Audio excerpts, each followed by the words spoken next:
Welcome, I'm James, and in this video, I'm going to show you how to get started with Noteable. Noteable is your digital space for coding, maths, and projects, all available through Glow. First, log into Glow the way you always do.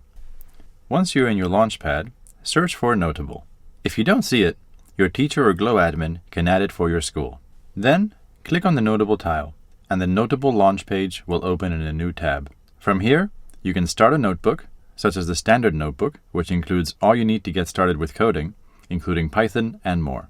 Once you have started the notebook server, you are in your own workspace, ready for your journey with code, computing, and programming. From here, you can create notebooks, open saved ones, and access files, as well as explore resources shared with you.